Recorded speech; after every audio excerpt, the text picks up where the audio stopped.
நம்ம ஏற்கனவே யாத்திராகமத்தினுடைய புத்தகத்தை நாம் படித்து கொண்டிருக்கிறோம். அதில் ஒரு 7-8 வாரங்கள் இருந்தால் நமக்கு அந்த புத்தகத்தை நிறைவு செய்து விடலாம்.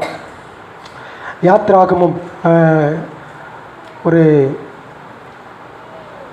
சில பேர் அந்த அதிகாரங்களை படிக்கின்ற பொழுது அவங்களுக்கு ஒரு இன்ட்ரெஸ்ட் வராது.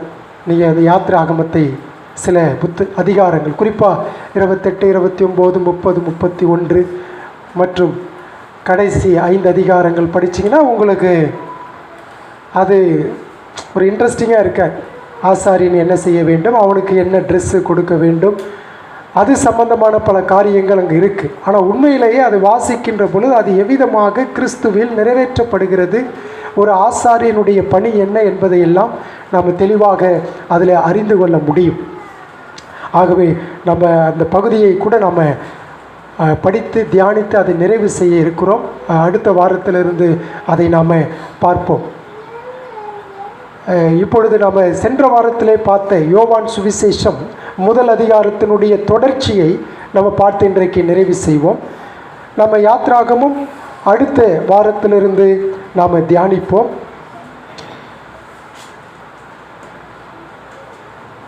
யோவான் சுவிசேஷம் முதல் அதிகாரம்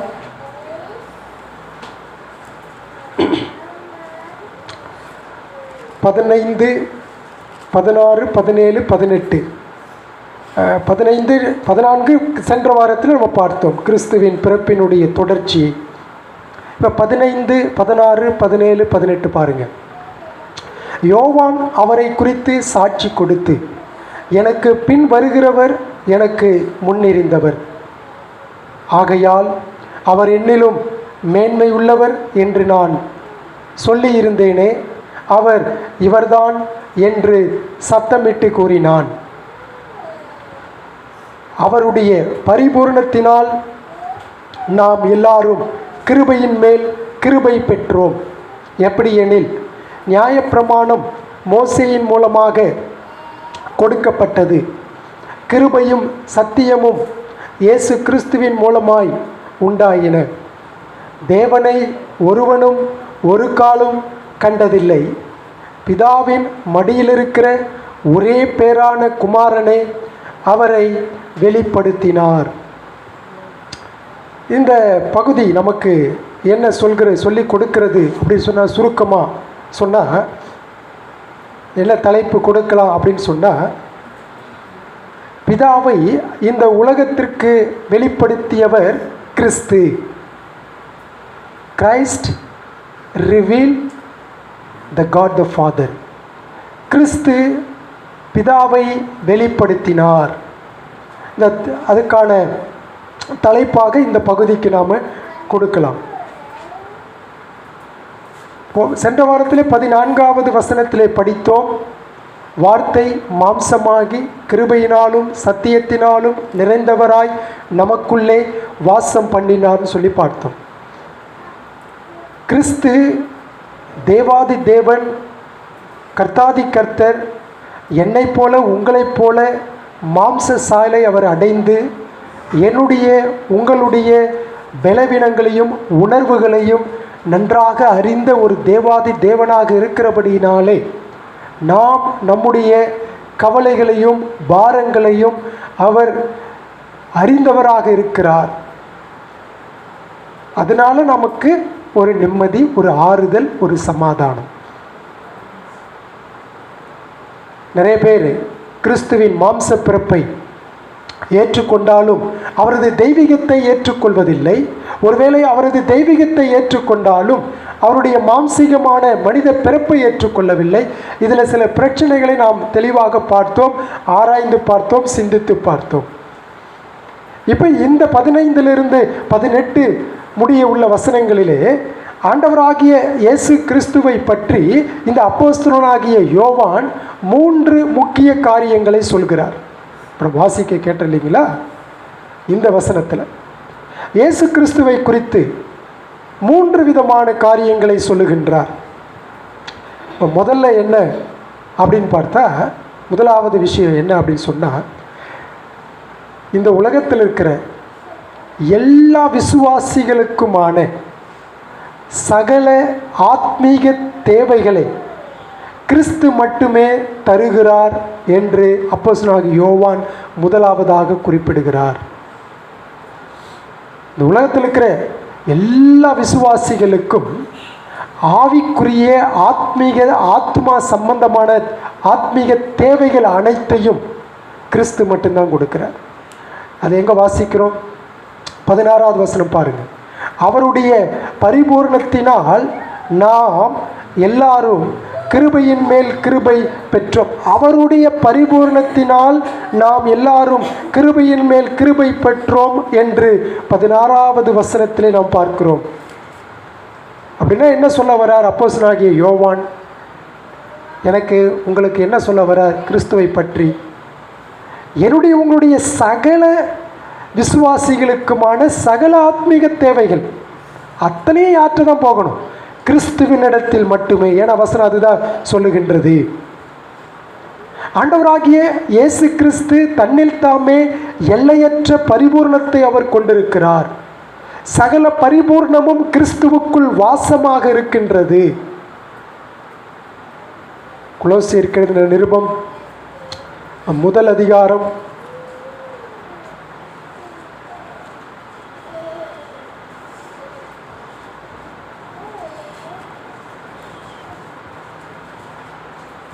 19வது வசனம் பாருங்கள். சகல பரிபூர்ணமும் அவருக்குள்ளே வாசமாக இருக்கின்றது. அப்போஸ்தலனாகிய பவுல் இயேசு கிறிஸ்துவே சகல ஆத்மீக தேவைகளுக்கும் காரண கர்த்தாவாக இருக்கிறார் என்று அப்போஸ்தலனாகிய பவுலுக்கு எப்படி தெரிஞ்சிச்சு?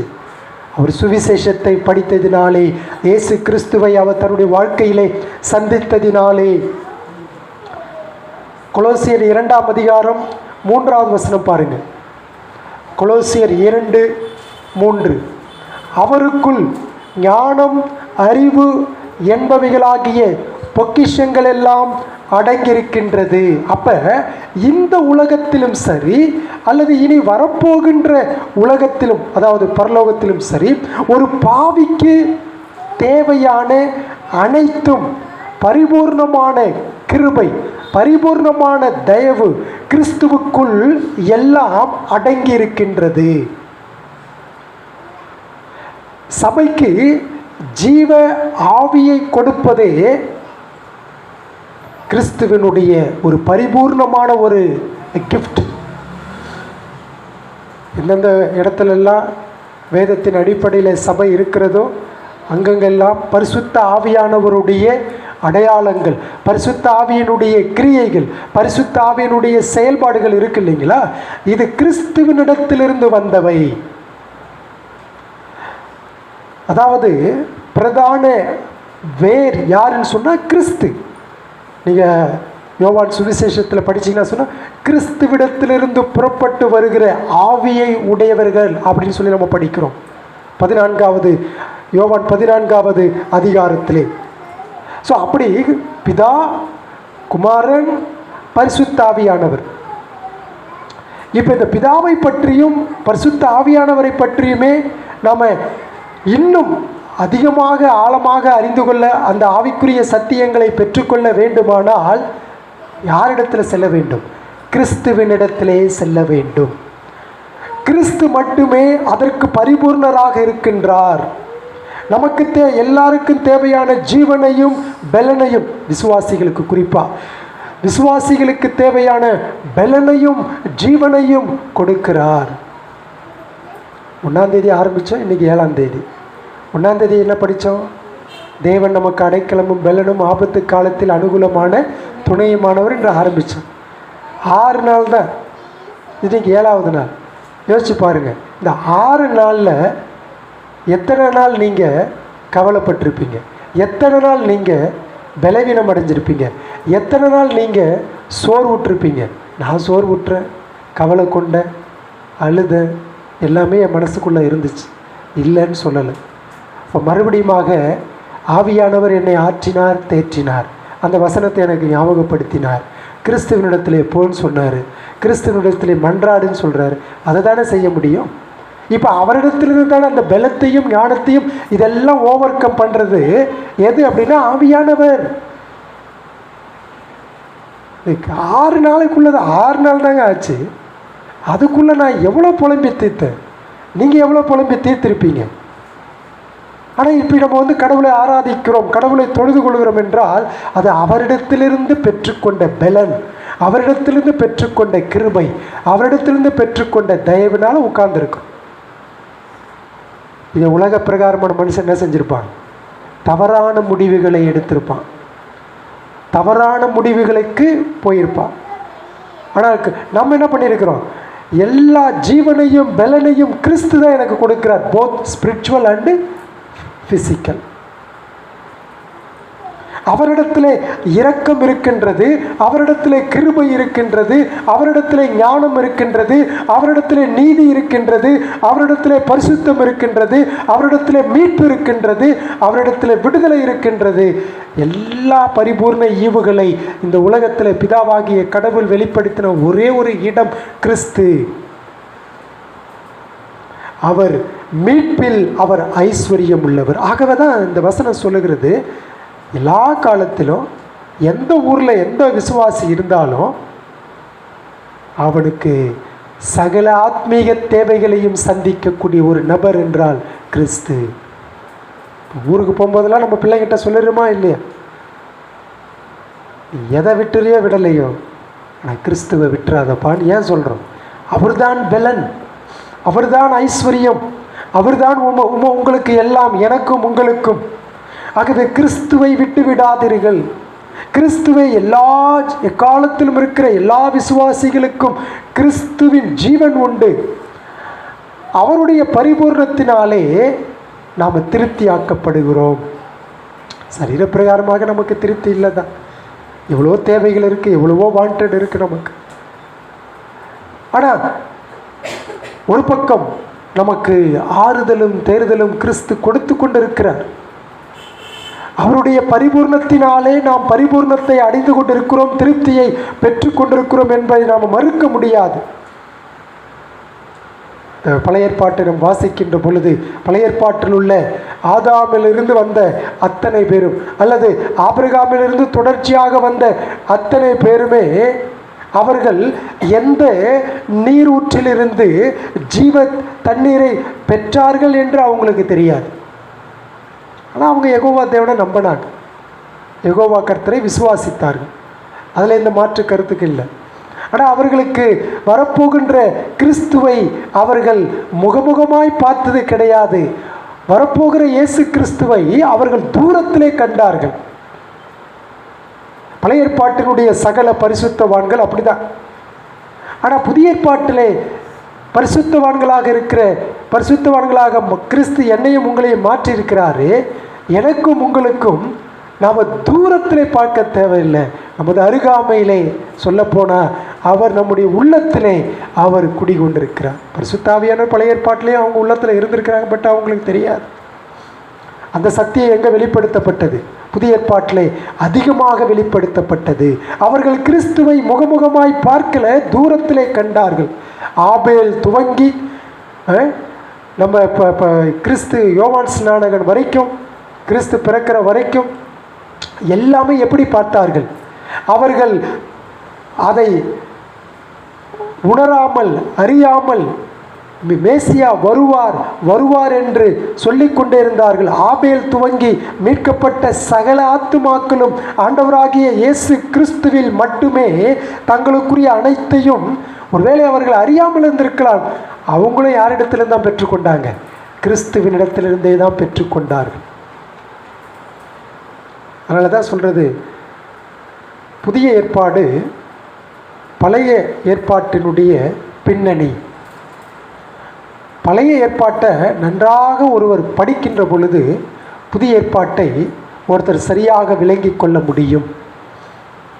ஆக எப்பவும் சொல்கிறது, ஆதியாகமத்தை துவக்கி படிங்கன்னு சொல்கிறது, ஆதியாகமத்திலிருந்து தொடர்ச்சியாக படிங்கன்னு சொல்கிறது. அங்கே இங்கே அப்படி இல்லாமல் தொடர்ச்சியாக படிங்க.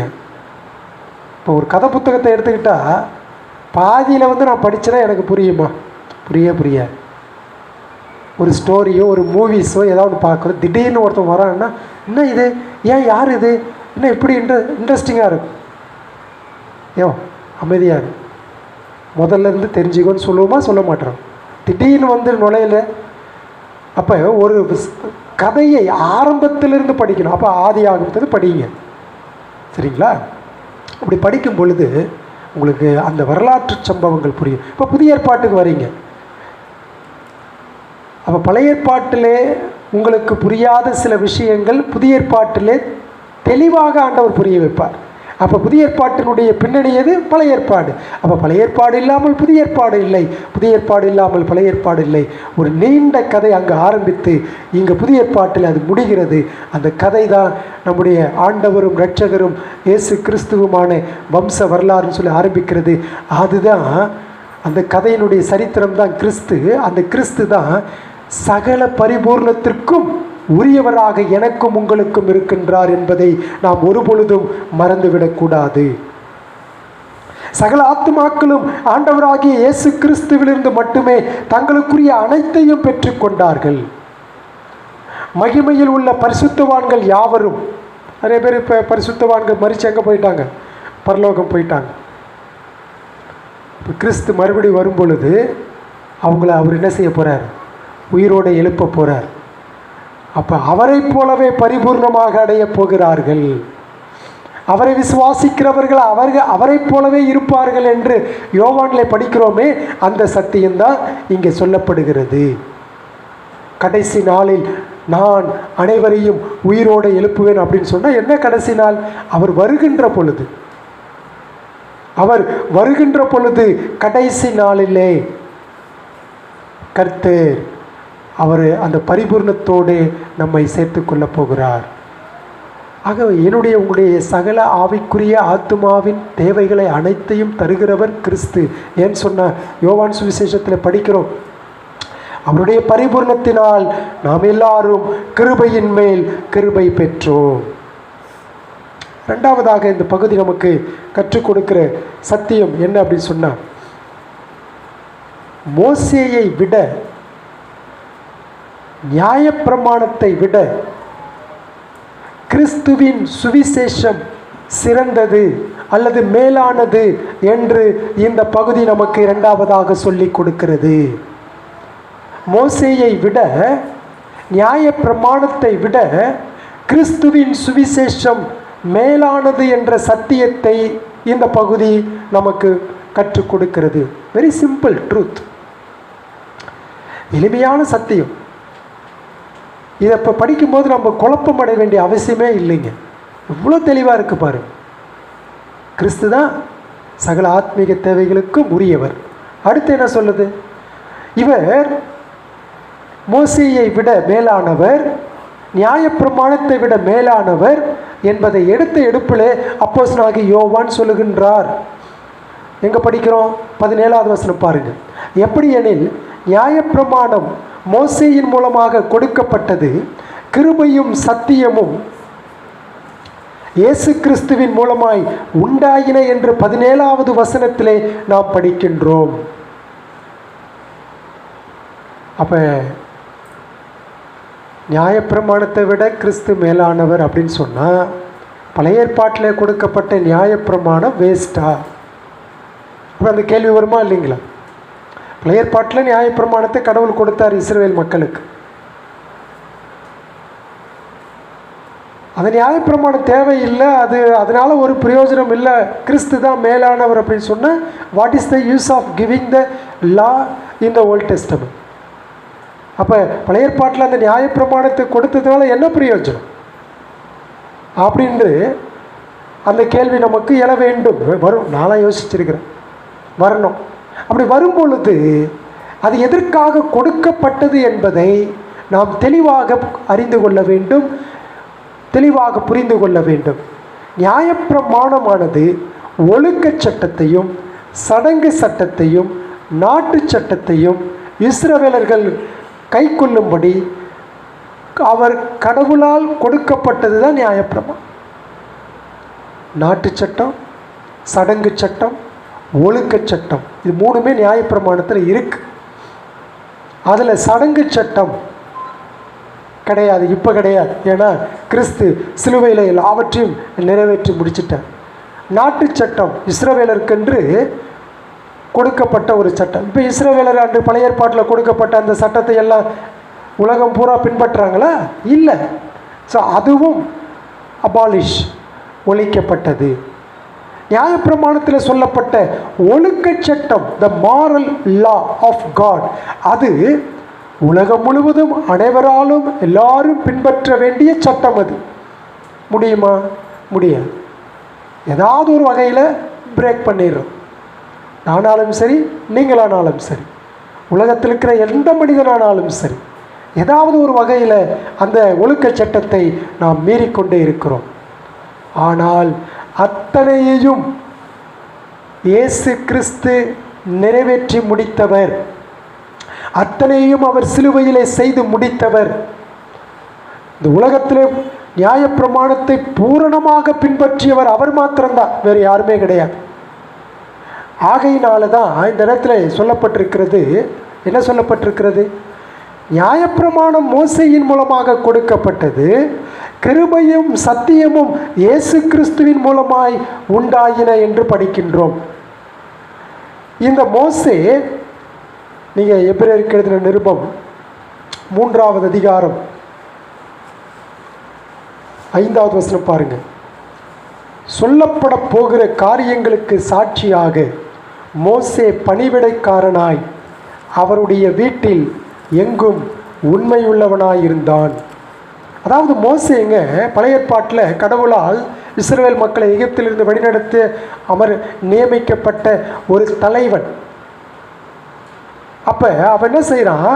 தன்னை நியமித்தவருக்கு அவன் எங்கும் உண்மை உள்ளவனாய் இருந்தாலும் அவன் யாருங்க? அவன் வெறும் ஒரு பணிவிடைக்காரன், ஒரு வேலைக்காரனே. சீனாய் மலையிலிருந்து அவன் கொண்டு வந்த அந்த ஒழுக்க சட்டம், அந்த கடவுளுடைய நியாய பிரமாணம் பரிசுத்தமும் நீதியும் நன்மையுமாய் இருந்தது. சட்டத்தில் எந்த தப்புமே கிடையாது. நல்லா ரோமருக்கு எழுதின நிருபத்தை வாசி பார்த்தீங்கன்னா, நியாயப்பிரமாணத்தினாலே தான் பாவத்தை பற்றி அறிகிற அறிவு வரும். நியாயப்பிரமாணம் கடவுளுடைய நீதியை வெளிப்படுத்துகிறது. நியாயப்பிரமாணம் கிறிஸ்துவனிடத்தில் வழிநடத்துகிற உபாத்தியாக இருக்கிறது அப்படின்னு சொல்லி நம்ம படிக்கிறோம். ஏற்கனவே படிச்சிருக்கிறோம் ரோமர் படிக்கும் பொழுது. ஸோ அத்தனை நன்மைகளையும் அதில் தன்னில் தானே கொண்டிருக்கிறது நியாயப்பிரமாணம். நியாயப்பிரமாணத்தில் எந்த தப்பும் இல்லை. ஏன்னு சொன்னால் அந்த அதில் உள்ள ஒழுக்க சட்டம், அதில் உள்ள நீதி சட்டம், அதில் உள்ள பரிசுத்தமான அத்தனை நன்மைகளையும் அதில் கொண்டிருக்கிறது. ஏன்னா கொடுக்கிறவர் கடவுள் இல்லைங்களா? அத்தனையும் இருந்தது. ஆனால் என்ன பிரச்சனை? அது ஒருவனையும் நீதிமானாக மாற்றாது. ஏன் நீதிமானாக மாற்றாது? யாருமே அதை ஒழுங்காக என்ன செய்யறதில்லை. 9 ஃபாலோ பண்ணாலும் 1 விட்டுருவோம். அதான் பிரச்சனை. அதுதான் நீதிமானாக மாற்றாது. அது பாவத்தில் இருக்கிற மனிதனுக்கு ரட்சிப்பை கொடுக்கக்கூடிய வல்லமை நியாயப்பிரமாணத்தில் கிடையாது. நியாயப்பிரமாணம் என்னையும் உங்களை என்ன சொல்லும்? பாவின்னு சொல்லிக்கொண்டே இருக்கும். பாவத்தை வெளிப்படுத்தும். நீ ஒரு பாவின்னு சொல்லிக்கொண்டே இருக்குமே தவிர மற்றபடி இல்லை. ஆனால் கிறிஸ்து என்ன செய்கின்றார்? உன்னை பாவின்னு சொல்லலை. அவருடைய கிருபையினாலும் சத்தியத்தினாலும், கிருபையும் சத்தியமும் இயேசு கிறிஸ்துவில் இருக்கிறபடினாலே என்னையும் உங்களையும் அந்த நியாயப்பிரமாணத்தினுடைய சாபம், நியாயப்பிரமாணத்தின் தண்டனை, நியாயப்பிரமாணத்தின் கொடுமை, நியாயப்பிரமாணத்தினுடைய அத்தனை அடிமைத்தனத்திலிருந்து எனக்கும் உங்களுக்கும் விடுதலை கொடுக்கக்கூடியது கிறிஸ்து. நியாயப்பிரமாணம் என்ன சொல்லுது? உங்களை பாவின்னு குற்றப்படுத்துகிறது. சொல்லிட்டு அது நீ அங்கே போன்னு வழி நடத்துறது. யார் இடத்துல போ? கிறிஸ்துவனிடத்தில் போ என்று வழி நடத்துகிற உபாத்தியா இருக்கிறது. அதனால தான் மோசேயை விட, நியாயப்பிரமாணத்தை விட கிறிஸ்து மேலானவர், கிறிஸ்துவின் சுவிசேஷம் மேலானது. புரியுதுங்களா? அதை தான் இந்த யோவான் சொல்லுகின்றார். அந்த நியாயப்பிரமாணத்திற்கு நீதிமானாக என்னை மாற்றாது, அறிவிக்காது, அதுக்கு ரட்சிக்கக்கூடிய வல்லமையும் கிடையாது. ரோமர் 4:15 படி என்ன நியாயப்பிரமாணம் செய்யும்? நியாயப்பிரமாணம் ஒவ்வொரு மனுஷன் மீதும் தேவ கோபாக்கினி என்கின்ற கத்தி போல இருக்கிறது. அது எப்போ நம்மளை வெட்டி போடும் தெரியாது. கழுத்தில் கத்தி வச்சுட்டு இருக்கிறது தான் நியாயப்பிரமாணம். ஆனால் கிறிஸ்துவின் கிருபை எவ்வித கீழ்ப்படியாமைக்கும் எதிராக அது சாபத்தை கொடுக்கக்கூடியது. நியாயப்பிரமாணம் இஸ்ரவேலருக்கு கொடுக்கும்படி மோசேக்கு கட்டளையிடப்பட்ட சடங்கு சட்டமானது ஆழமான அர்த்தத்தையும் வர இருக்கின்ற மேசியாவினுடைய மாதிரி படங்களையும் சில அர்த்தங்களையும் அது உள்ளடக்கி இருக்கிறது என்பதில் சந்தேகம் இல்லை. பழைய ஏற்பாட்டில் சொல்லப்பட்ட அத்தனையுமே வரப்போகிற மேசியாவை அடையாளப்படுத்தப்படுகிறது. பார்த்தோம் இல்லைங்களா? ஆசரிப்பு கூடாரத்தில் பார்த்தோம். அங்கே மகா பரிசுத்த ஸ்தலம், அந்த பரிசுத்த ஸ்தலத்தில் இது கோல்டன் லேம்ப் ஸ்டாண்ட் இருக்கிறது, இந்த பக்கத்தில் டேபிள் ஆஃப் ஷூ பிரெட் இருக்கிறது. பிறகு அந்த பக்கம் போனீங்கன்னா உங்களுக்கு ஆல்டர் ஆஃப் இன்சென்ஸ் இருக்குது. அதுக்கப்புறம் மோஸ்ட் ஹோலி பிளேஸ். இது எல்லாமே யாரை அடையாளப்படுத்தப்படுகிறது என்று சொன்னால் கிறிஸ்துவை அடையாளப்படுத்துகிறது. இப்போ பண்டிகை கொண்டாடினாங்க, அது வரப்போகிற மேசியாவை வெளிப்படுத்துகிறது. ஒவ்வொன்றும் கிறிஸ்துவை அது வெளிப்படுத்தி கொண்டே இருக்கின்றது. அதனுடைய நியமங்களும் சடங்குகளும் ஜனங்களை கிறிஸ்துவிடம் வழிநடத்துகின்ற உபாத்தியாக இருந்தது, நான் ஏற்கனவே சொன்னது போல. ஆதலால் சடங்கு சட்டம் வெறும் உபாத்தியை மட்டும்தான். மேலும் அதற்கேற்றபடி செலுத்தப்பட்டு வருகிற காணிக்கைகளும் பலிகளும் ஆராதனை செய்கிறவனுடைய மனசாட்சியை பூரணப்படுத்தாது. இந்த வாரம் பலி செலுத்துவான், அடுத்த வாரம் பலி செலுத்துவான், அடுத்த வாரம் பலி செலுத்துவான், பலி செலுத்திக்கிட்டே இருப்பான். அது ஜனங்களுடைய இருதயத்தில் சுமக்கக்கூடிய ஒரு நுகத்தடி போன்று இருந்தது. அந்த நுகத்தடியை யாராலுமே எடுத்து போட முடியாமல் இருந்துச்சு. அப்போஸ்தலனாகிய பேதுரு அப்போஸ்தலர் 15ஆம் அதிகாரத்தில் சொல்வார், யாராலுமே என்னாலையும் உங்களாலுமே சுமக்க முடியாத நுகத்தடியை கிறிஸ்துவே வந்து எல்லாவற்றையும் எடுத்து போட்டு நம்மை கிறிஸ்து விடுதலையாக்கிருக்கின்ற பட்சத்தில் மறுபடியும் ஏன் நீங்கள் பழைய ஏற்பாட்டுக்கு போகிறீங்க? மறுபடியும் ஏன் அந்த நியாயப்பிரமாணத்தின் நுகத்தடியை சுமக்க நீங்கள் பாடுபடுறீங்க? கிறிஸ்து தான் எல்லாவற்றையும் எடுத்து போட்டுட்டாரே அப்படின்னு அந்த அப்போஸ்தலர் 15ஆம் அதிகாரத்தில் அவர் வாதாடுவதை நம்ம பார்க்கிறோம். அதுதான் பார்க்கின்றோம். அது மரணத்தையும் ஆக்கினை தீர்ப்பையும் கொண்டு வருகிறது தான் அந்த ஊழியம். பாருங்களேன், உதாரணத்துக்கு 2 கொரிந்தியர் 3ஆம் அதிகாரம் ரொம்ப அருமையான வசனம் பாருங்கள். நியாயப்பிரமாணத்தை பற்றி 2 கொரிந்தியர் 3:7, 8, 9 பாருங்கள். எழுத்துக்களினால் எழுதப்பட்டு கற்களில் பதிந்திருந்த மரணத்துக்கேதுவான ஊழியத்தை செய்த மோசே என்னுடைய முகத்திலே மகிமை பிரகாசம் உண்டானபடியால் இஸ்ரவேல் புத்திரர் அவன் முகத்தை நோக்கி பார்க்கக்கூடாதிருந்தார்களே. என்ன ஊழியம் போட்டிருக்குங்க? அந்த வசனத்தில் படித்தோமா இல்லைங்களா? மரணத்துக்கேதுவான ஊழியத்தை செய்த மோசேயினுடைய முகத்திலே மகிமையின் பிரகாசம் உண்டானபடியினால் இஸ்ரவேல் புத்திரர் அவன் முகத்தை பார்க்கக்கூடாதிருந்தார்களே. ஒளிந்து போகிற மகிமையுடைய அந்த ஊழியம் அப்படிப்பட்ட மகிமை உள்ளதாக இருக்கும் என்றால் ஆவிக்குரிய ஊழியம் எதுங்க? கிறிஸ்து, கிருபை, இரக்கம். ஆவிக்குரிய ஊழியம் எவ்வளவு அதிக மகிமை உள்ளதா இருக்கும்? 9ஆவது வசனம் பாருங்கள். ஆக்கினை தீர்ப்பு கொடுக்கும் ஊழியம் மகிமை உள்ளதா இருந்தால் நீதியை கொடுக்கும் ஊழியம் அதிக மகிமை உள்ளதா இருக்குமே. அப்ப நியாயப்பிரமாணத்தில் மகிமை இருந்துச்சு, நியாயப்பிரமாணத்தில் மகிமை இருந்துச்சு, இல்லாமலாம் இல்லை. ஆனால் அதுவே மகிமை உள்ளதாக இருக்கும் என்றால் எனக்காக உங்களுக்காக கல்வாரி சிலுவையிலே இயேசு கிறிஸ்து தமது ஜீவனை கொடுத்து என்னையும் உங்களையும் மீட்டு கொண்ட அந்த கிறிஸ்துவனுடைய பரிசுத்த ஆவியினுடைய அந்த ஊழியம் எவ்வளவு அதிக மேன்மை உள்ளதாக, அதைவிட சிறந்ததாக காணப்படும் என்பதை தான் இந்த யோவான் சுவிசேஷம் 1 அதிகாரத்திலே நம்ம படிக்கிறோம். கிருபையும் சத்தியமும் இயேசு கிறிஸ்துவினால் உண்டாயின.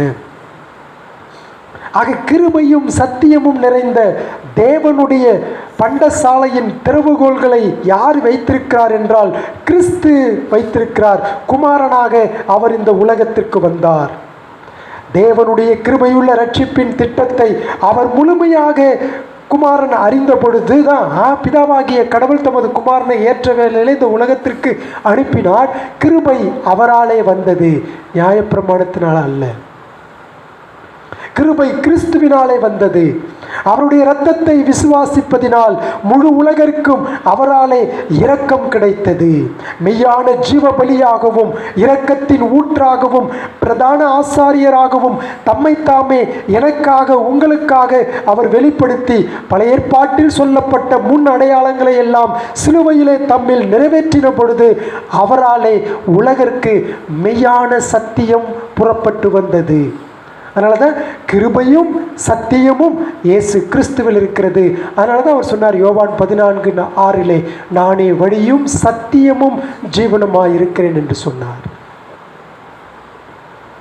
மோசேயுடைய நியாயப்பிரமாணத்திலும் கிருபையும் சத்தியமும் இருந்தது. ஆனால் ஆண்டவராகிய இயேசு இந்த உலகத்திற்கு வந்து பாவிகளுக்காக மரிக்கின்ற வரை தேவனுடைய முழுமையான அந்த கிருபையும் அந்த இரக்கமும் அந்த சத்தியமும் அறியப்படவில்லை என்பதுதான் உண்மை. கடைசி அது 3ஆவதாக இந்த பகுதியில் அவர் சொல்லி முடிக்கிறார். 18வது வசனத்தில் தேவனை ஒருவனும் ஒரு காலம் கண்டதில்லை, பிதாவின் மடியில் இருக்கிற ஒரே பேரான குமாரனை அவரை வெளிப்படுத்தினார். கிறிஸ்து மட்டுமே மனிதனுக்கு பிதாவாகிய கடவுளை வெளிப்படுத்தினார் என்று இந்த பகுதி நமக்கு தெளிவாக போதிக்கிறது. பிதாவாகிய தேவனை மனிதன் ஒரு பொழுதும் கண்டதில்லைங்க. நான் சொல்லலை, எது சொல்லுது? வேதம் சொல்லுது. ஆனால் இன்றைக்கி நான் அவரை பார்த்தேன், இதை பார்த்தேன்னு சொல்ல, வேதம் சொல்கிறது உண்மையா, அவர்கள் சொல்வது உண்மையா என்பதை நாம் சிந்திச்சு பார்க்க வேண்டும். பிதாவாகிய தேவனை மனிதன் ஒருபொழுதும் கண்டதில்லை. அவருடைய பரிசுத்த பிரசன்னத்தை அவனால் தாங்கிக் கொள்ள முடியாது. மகா பரிசுத்தமான கடவுளுடைய பிரசன்னத்தில் எந்த மனுஷனும் இருக்க முடியும். கடவுளுங்க மகா பரிசுத்தம் உள்ளவர், சரிங்களா? அதுக்கு அளவே கிடையாது. நான் ரட்சிக்கப்பட்டு அந்த மாதிரியான பரிசுத்தத்தை நான் ஒரு காலம் என்ன செய்ய முடியாது, அடையவே முடியாது. கிறிஸ்துவுடைய பரிசுத்தம் தான் எனக்கு தரிக்கப்பட்டிருக்கிறது, கொடுக்கப்பட்டிருக்கிறது, நீதிமான் என்று நான் அறிவிக்கப்பட்டிருக்கிறேன். நீதிமானாக நான் மாறலை. I just declare to be as a righteous person. மாறுறதுக்கும் அறிவிப்புகிறதுக்கும் வித்தியாசம் இருக்குது, சரிங்களா? நான் பரிசுத்தமானால் மாற்றப்பட்டு கொண்டிருக்கிறோமே தவிர நீதிமானாக மாறிக்கொண்டில்லை. ஒரே ஒரு தரம் தான் அது நடக்கும். ஸோ அது வேறு சத்தியம், நம்ம பிறகு பார்ப்போம்.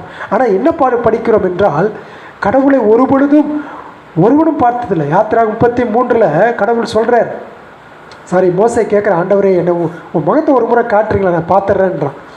அவர் சொல்கிறார், என் முகத்தை பார்த்து எவன் உயிரோடு இருந்தான்? யாருமே உயிரோடு இல்லையே, எல்லாரும் செத்து போயிடுவாங்களேன்னு. ஆனால் அதை உபாகமத்தில் தான் அதுக்கு தெளிவாக சொல்லுது, எதை அவர் தம்மை வெளிப்படுத்தி காட்டினார் என்று. அவர் தன் பின்பக்கத்தை காட்டினார் என்று சொல்லி போட்டிருக்கோம். நம்ம மனித இனத்தில் நம்ம அப்படி யோசிக்கக்கூடாது. உபாகமத்தில் போட்டிருக்குது அவன் எதை கண்டான் என்று. பிதாவாகிய தேவனை எல்லா மனிதரும் அறிந்து கொள்ள தகுதியாக இருந்த போதிலும் குமாரன் மட்டும்தான் பிதாவை அவர்களுக்கு வெளிப்படுத்த முடியும். அதனால தான் எல்லாரும் கிறிஸ்துவனிடத்தில் வாங்க, கிறிஸ்துவனிடத்தில் வாங்க, கிறிஸ்துவனிடத்தில் வாங்கன்னு சொல்கிறோம். ஆனால் அதை விட்டுட்டு மனுஷன் என்னென்னவோ பண்ணிகிட்டு இருக்கிறான். அதான் பிரச்சனை. ஆக நித்திய நித்தியமாய் பிதாவின் மடியில் இருந்த அவர் நமது சாயலை தம் மீது ஏற்றுக்கொள்ள சித்தமுள்ளவராய் பிதாவின் பரிபூரணங்களை நீங்களும் நானும் அறிந்து கொள்ளும்படி அவர் மனித சாயலாகி பிதாவாக கடவுளை எனக்கும் உங்களுக்கும் வெளிப்படுத்தினார். நீங்கள் ரட்சிக்கப்பட்டீங்கன்னா விசுவாசத்திலே கிறிஸ்துவை கண்டீர்கள், கிறிஸ்துவை கண்டீங்கன்னா பிதாவை கண்டீர்கள், அவ்வளோதான். அவர் தான் வெளிப்படுத்தினார். ஆக கிறிஸ்துவின் வார்த்தைகள், அவருடைய செயல்கள், அவருடைய ஜீவன் மற்றும் மரணத்தில் சிலுவையில் அவர் மரிக்கின்ற பொழுது எல்லாவற்றிலும் இருந்தது. பிதாவை பற்றி நல்லா தெரிஞ்சுக்கினா கிறிஸ்துவிடத்தில் வாங்க. கிறிஸ்துவிடத்தில் வரணும்னு சொன்னால் நம்ம யார்கிட்ட போகணும்? பரிசுத்த ஆவியானவர்கிட்ட போகணும். பரிசுத்த ஆவியானவர்கிட்ட போகணும்னா நம்ம எங்கே வரணும்? வேதத்துக்கு வரணும்.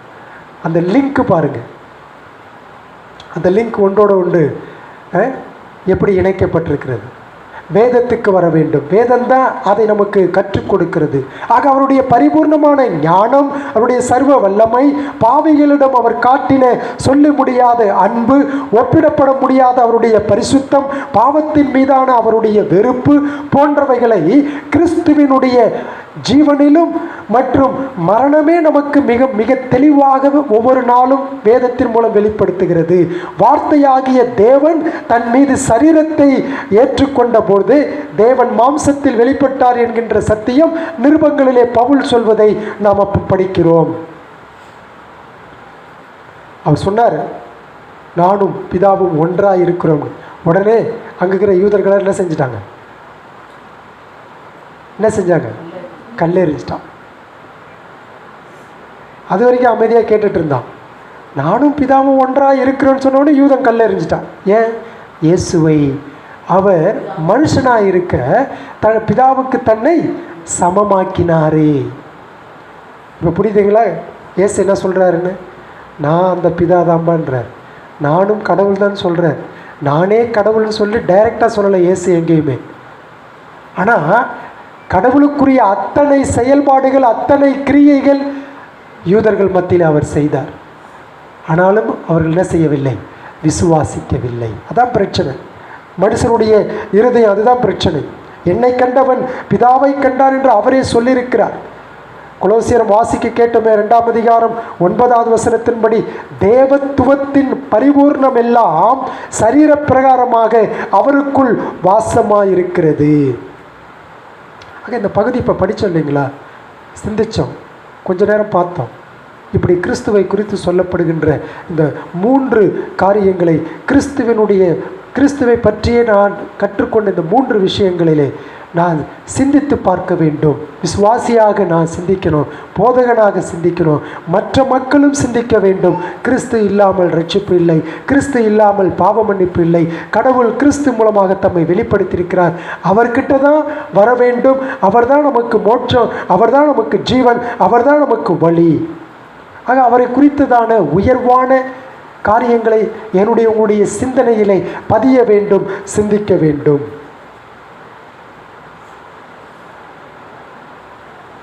ஆக கிறிஸ்துவை பற்றி தான தவறான எண்ணங்கள் உலக மக்கள்லாம் கொண்டு இருக்கிறாங்க. உங்களுடைய கடமை பொறுப்பு என்னங்க?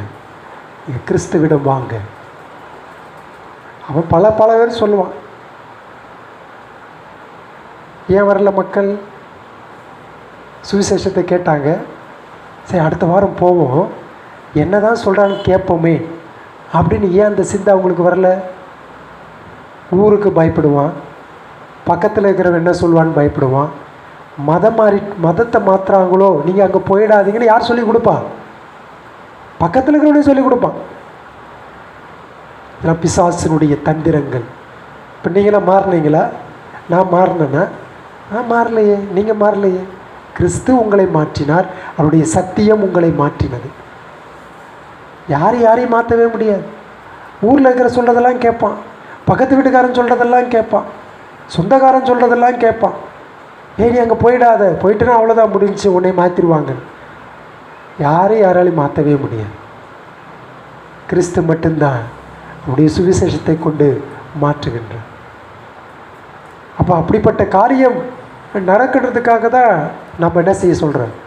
ஜெபம் பண்ணுங்கன்னு சொல்கிறோம், ஜெபம் பண்ணுங்கன்னு சொல்லுகின்றோம். அவருக்கே, இந்த கிறிஸ்துவுக்கே அதிக கனத்தையும் மரியாதையும் கொடுத்து நம்முடைய ஆத்துமாக்களை முழுமையாக அவருடைய கரத்திலே ஒப்படைக்க நாம் கற்றுக்கொள்ள வேண்டும். வேதத்தினுடைய போதனைகளுக்கு நாம் சரியாக கவனம் கொடுக்காவிட்டால், செவி சாய்க்காவிட்டால், திருத்துவ தேவனில் உள்ள 3 நபர்களை குறித்து மனிதர்கள் ஆகிய நாம் குழம்பி போய்விடுவோம். மற்றவர்கள் நம்மை என்ன செஞ்சிருவாங்க? குழப்பி விடுவார்கள். தெளிவாக திருத்துவத்தை குறித்து எவ்வளோ தெளிவாக சொல்லுது பாருங்க. ஆனால் குமாரனாகிய தேவனுக்கு அதிகமான கனத்தை கொடுக்கின்ற தப்பையும் செஞ்சிடக்கூடாது. பிதாவுக்கு எப்படி கனத்தை கொடுக்கிறோமோ அதே போல குமாரனுக்கு எப்படி கனத்தை கொடுக்கின்றோமோ அதே போல பரிசுத்த ஆவியானவருக்கு 1 + 1 + 1 = 1, நாட் 3. அது வேர்ல்டு மேக்ஸ், இது பைபிள் மேக்ஸ். எல்லாரும் சமமாக இருக்கிறார்கள். ஆகவே அங்கே அடிஷனுக்கு வேலை இல்லை, சப்ட்ராக்ஷனுக்கும் வேலை கிடையாது. அங்கே சமமாக இருக்கிறார்கள். ஆக திருத்துவ தேவன் பாவியின் ஆத்துமாவிற்கும் இடையே சந்திக்கின்ற மையம் யாருன்னா கிறிஸ்து. எல்லாம் யோசிச்சு பாருங்க. இந்த 3 வசனத்தில் தான் ஏதாவது குழப்பம் இருக்கா? எனக்கு உங்களுக்கு இப்போ இதை கேட்டதில் குழப்பம் இருக்கா? இல்லை. போய் சிந்திச்சு பாருங்க. 3 விஷயங்கள் சாப்பிடும்போது சிந்திங்க. ஃபஸ்ட்டு இதை கற்றுக்கிட்டோம், 2வது இதை கற்றுக்கிட்டோம், 3வது இதை கற்றுக்கிட்டோம். இன்னும் என்ன இருக்குது? நீங்கள் படிச்சிங்கன்னா ஆண்டவர் ஆவியானவர் உங்களோட இடைப்படுவார், பேசுவார். சரிங்களா? தேவன் தாமே இந்த வசனங்களை நமக்கு ஆசீர்வதித்து தருவாராக. ஜெபிப்போம். அன்பும் கிருபையும் மிகுந்த நல்ல தேவனே, உம்முடைய வார்த்தைக்காக ஸ்தோத்திரம். உம்முடைய வார்த்தை எங்களுக்காகவே கொடுக்கப்பட்டிருக்கிறது, தெளிவாக கொடுக்கப்பட்டிருக்கிறது. எந்த குழப்பமும் இல்லை சுவாமி. ஆண்டவரே, உம்மை நாங்கள் துதிக்கிறோம், ஸ்தோத்திரிக்கிறோம், போற்றுகிறோம், வணங்குகிறோம். தொடர்ந்து இப்படிப்பட்ட சத்தியங்கள் மூலமாக நீர் எங்களோட பேசும், இடைபடும். கிறிஸ்துவே எல்லாவற்றுக்கும் மையமாக இருக்கிறார். ஆகவே அவரை நாங்கள் விசுவாசிக்கிறோம். அவருடைய வார்த்தையின்படி நடக்க எங்களுக்கு பலனையும் கிருபையும் தாரும். வந்த ஒவ்வொருவரையும் ஆசீர்வதியும். இயேசுவின் மூலம் தாழ்மையோடு ஜெபித்து கேட்கிறோம் நல்ல பிதாவே, ஆமென்.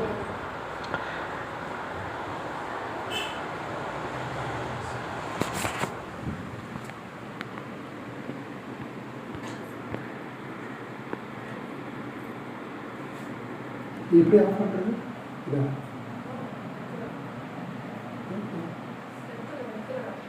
இதா